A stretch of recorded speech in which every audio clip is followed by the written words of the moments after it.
नमस्कार। आपका अखबार के YouTube चैनल पर आपका स्वागत है। मैं हूं प्रदीप सिंह। एक अजीब सी प्रवृत्ति देश में दिखाई दे रही है कि विपक्षी दल या कहें कि भाजपा के विरोधी दल, सारे विपक्षी दलों को इसमें शामिल नहीं कर सकते, जो भारतीय जनता पार्टी का, प्रधानमंत्री नरेंद्र मोदी का, राष्ट्रीय स्वयंसेवक संघ का विरोध करते हैं, क्या वो धीरे धीरे जाने या अनजाने देश विरोध की ओर जा रहे हैं? किसी भी नेता, किसी भी पार्टी के लिए ये इस तरह का आरोप लगाना ठीक नहीं है, उचित नहीं है, बहुत गंभीर आरोप है। लेकिन जो संकेत मिल रहे हैं वो इसी ओर इशारा कर रहे हैं। मैं ये बिल्कुल नहीं कह रहा हूँ कि भारतीय जनता पार्टी के अलावा और कोई पार्टी ऐसी नहीं है जो राष्ट्र के बारे में सोचे, जिसमें राष्ट्रभक्ति की कमी है। लेकिन जब आप बीजेपी को रोकने के लिए इस तरह के कदम उठाते हैं जिनका अंततः जो परिणाम होगा वो देश को तोड़ने वाला होगा, तब चिंता होती है, तब जो है समस्या पैदा होती है, तब जो है ये सोचने पर मजबूर होना पड़ता है कि आप भाजपा का विरोध करते करते, मोदी का विरोध करते करते क्या देश के विरोध की सीमा तक जाने को तैयार हैं? क्या जो कर रहे हैं आप उसका परिणाम समझ रहे हैं? मैं आज बात कर रहा हूं पश्चिम बंगाल की। पश्चिम बंगाल में मुख्यमंत्री ममता बनर्जी, उनकी राष्ट्रीय महत्वाकांक्षा है, पूरे देश में राष्ट्रीय नेता बनना चाहती हैं, कांग्रेस का विकल्प बनना चाहती हैं, मोदी को 2024 में जो है चैलेंज करना चाहती हैं। वो सब जायज़ गतिविधियां हैं, वो सब संविधान सम्मत गतिविधियां हैं, उसमें किसी को कोई समस्या नहीं है। 2014 में बीजेपी के केंद्र में सत्ता में आने के बाद से मुझे लगता है कि अगर कोई एक नेता सबसे ज़्यादा परेशान है तो ममता बनर्जी है।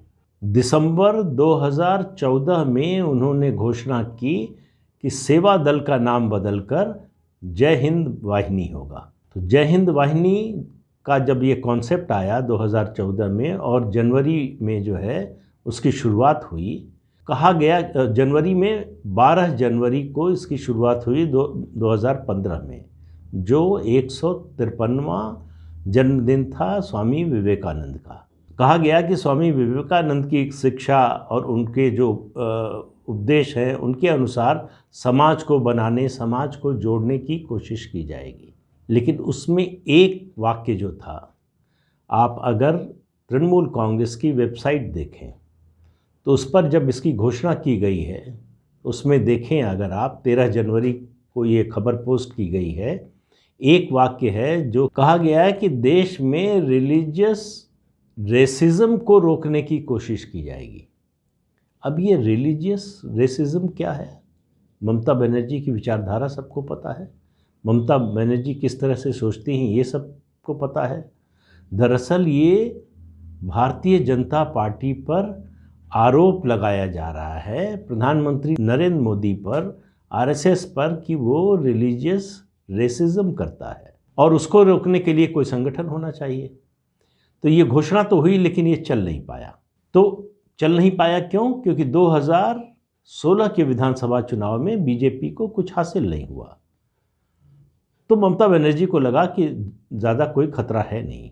लेकिन फिर 2019 आया, लोकसभा चुनाव में 42 में से 18 लोकसभा सीटें बीजेपी जीत गई। तब ममता बनर्जी को लगा कि अब इस लड़ाई को दूसरे तरीके से लड़ना है। उन्होंने जय हिंद वाहिनी और बंग जननी वाहिनी के गठन की घोषणा की। अब वो स्वामी विवेकानंद को भूल गई। अब यहाँ अपना लिया गया नेताजी सुभाष चंद्र बोस को। कहा गया कि उनके आदर्शों पर ये संगठन चलेगा और इस संगठन के अध्यक्ष और संयोजक बनाए गए उनके दोनों भाई कार्तिक और गणेश, और इसका चेयरमैन बनाया गया जो तृणमूल कांग्रेस के वरिष्ठ नेता हैं ब्रत्य बसु।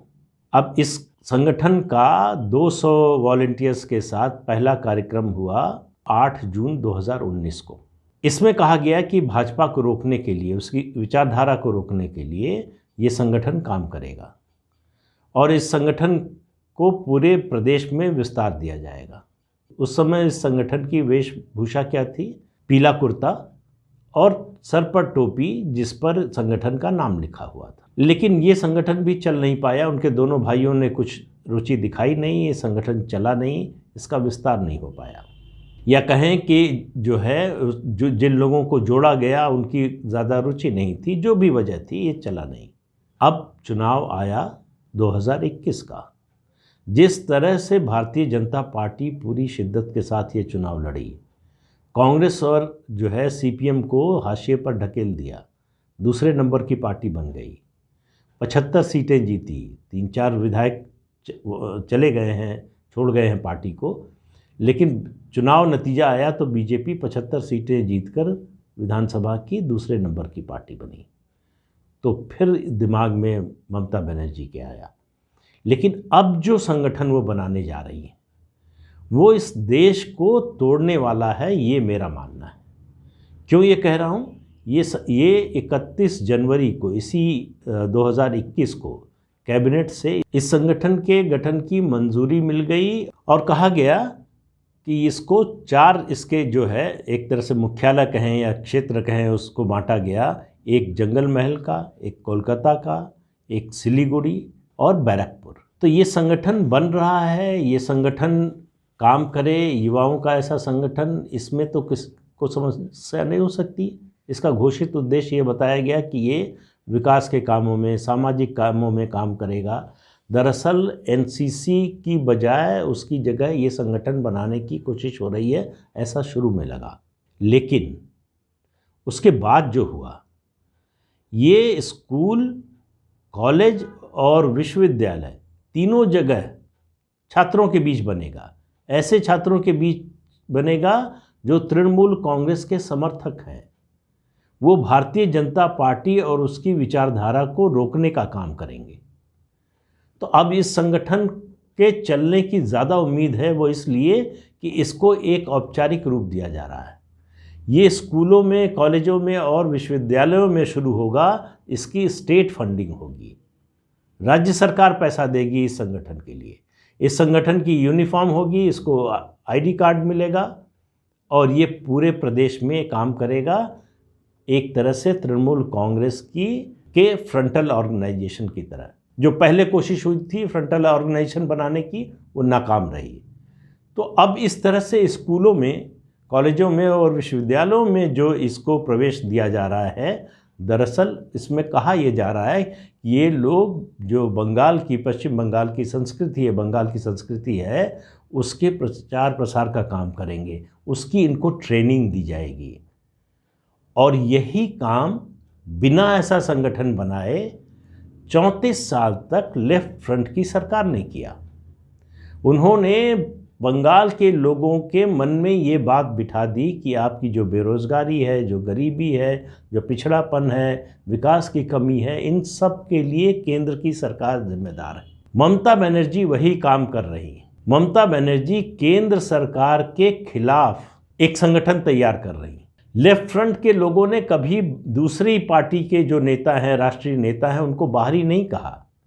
लेकिन आपने 2021 के पूरे चुनाव के दौरान देखा कि ममता बनर्जी देश के प्रधानमंत्री और केंद्रीय गृह मंत्री को बाहरी बताती हैं, भारतीय जनता पार्टी के राष्ट्रीय अध्यक्ष को बाहरी बताती हैं। पूरी पार्टी को ही उनकी नज़र में बाहरी है, जिसको बंगाल में नहीं आना चाहिए। अब आप ये तर्क सुनिए, बंगाल कोई भारत से अलग तो है नहीं। पश्चिम बंगाल इसी देश का एक राज्य है, जहाँ दूसरे प्रदेशों के से लोग, आम लोग भी, नेता मंत्री, सरकार को तो छोड़िए, कोई भी जा सकता है, रह सकता है, बस सकता है। लेकिन ममता बनर्जी की नज़र में जो भी बंगाल का नहीं है वो बाहरी है और उसको नहीं आने देना चाहिए। तो ये जो भावना पैदा करने की कोशिश हो रही है केंद्र सरकार के खिलाफ या केंद्र की सत्ता के खिलाफ, कल कोई और पार्टी होगी तो शायद उसके खिलाफ भी होगा। केंद्र की सत्ता के खिलाफ राज्य के लोगों को भड़काना, उनके मन में ये अलगाववाद की भावना पैदा करना कि हम अलग हैं और बाकी जो हैं वो अलग हैं। अलगाववाद की शुरुआत ऐसे ही होती है। ममता बनर्जी जो कर रही हैं, ख़ास तौर से जो स्कूलों, कॉलेजेस और जो है विश्वविद्यालयों का जिस तरह से इस्तेमाल होने जा रहा है, जिस तरह से पब्लिक के टैक्स के पैसे का इस्तेमाल होने जा रहा है संगठन के लिए, वो और ज़्यादा खतरनाक है। और मुझे लगता है कि केंद्र सरकार को इसमें हस्तक्षेप करना चाहिए, इसको रोकने की कोशिश करना चाहिए। नहीं तो जिस तरह की भावनाएं भड़काने की कोशिश हो रही हैं, कुछ और राज्यों में भी इस तरह की कोशिशें हो रही हैं, हालांकि अभी तक केवल ज़बानी है ज़्यादा। तो अगर ये पश्चिम बंगाल का ये मॉडल चलने दिया गया तो इस तरह की संस्था बनी तो युवाओं का इस्तेमाल अपने ही देश के खिलाफ काम करने के लिए किया जाएगा। बंगाल की संस्कृति की ट्रेनिंग दी जाए, किसी को एतराज़ नहीं होगा। बंगाल के लोग बंगाल की संस्कृति को अपनाएं, उस पर गर्व करें, उसके अनुसार चलें, इसमें किसी को एतराज़ नहीं होगा। लेकिन बंगाल की संस्कृति पर गर्व करने के लिए भारतीय संस्कृति का तिरस्कार तो ज़रूरी नहीं है। ये भावना कैसे लोगों में पैदा की जा सकती है? अब विवेकानंद को भूल गई हैं ममता बनर्जी, अचानक उनको नेताजी सुभाष चंद्र बोस याद आ गए। तो उन्होंने कहा कि सुभाष चंद्र बोस के जो है आदर्शों से प्रेरित होकर ये संगठन चलेगा। उनको न स्वामी विवेकानंद से कोई लेना देना है, न नेताजी सुभाष चंद्र बोस से कोई लेना देना है।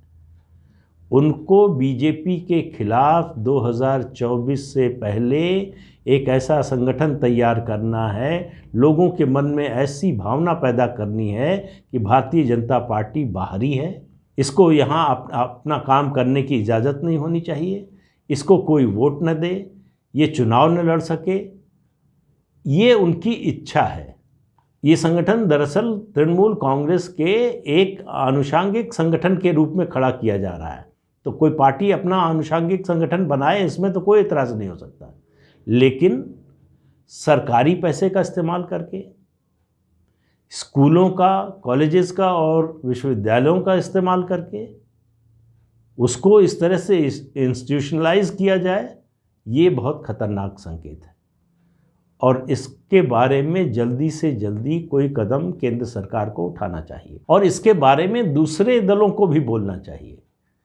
देखिए, ये सब राजनीति आपकी तभी तक चलेगी जब तक देश एक है, जब तक देश सुरक्षित है। देश को तोड़कर किसी की कोई राजनीति नहीं चलने वाली है। राहुल गांधी का मैंने उदाहरण दिया था जो संसद में बोले थे। बहुत से मित्रों ने कहा कि राहुल गांधी की बात को गंभीरता से नहीं लेना चाहिए, वो ऐसे ही बोलते हैं, उनके बोलने का कोई अर्थ नहीं है। लेकिन इस बात को मैं बार बार दोहराता हूँ आपसे कि आप समझिए, देश के 20% लोग राहुल गांधी की पार्टी को वोट देते हैं। उनको समझाने की ज़रूरत है। जब मैं ये मुद्दा उठाता हूँ राहुल गांधी का या गांधी परिवार का, तो मैं एड्रेस उन लोगों को करता हूँ, राहुल गांधी को नहीं, गांधी परिवार को नहीं, उन 20% लोगों को जो कांग्रेस के समर्थक हैं, कि वो किस तरह की पार्टी का, किस तरह के नेता का समर्थन कर रहे हैं। तो आप उस बात को समझिए। राहुल गांधी को बाहर निकाल दीजिए, वो मात्र प्रतीक हैं बात कहने का। और वो जिस तरह की बात करते हैं, जिस तरह की बात ममता बनर्जी कर रही हैं, हालांकि दोनों अलग अलग हैं, लेकिन दोनों का लक्ष्य एक ही नज़र आ रहा है कि मोदी, बीजेपी और आरएसएस के विरोध में किसी भी सीमा तक जाने को तैयार हैं। हमको इस बात से कोई फ़र्क नहीं पड़ता कि वो जो हमारा लक्ष्य है उसको हासिल करने में वो हम देश के विरोध में काम करने लगें, तब भी हमें कोई एतराज़ नहीं है।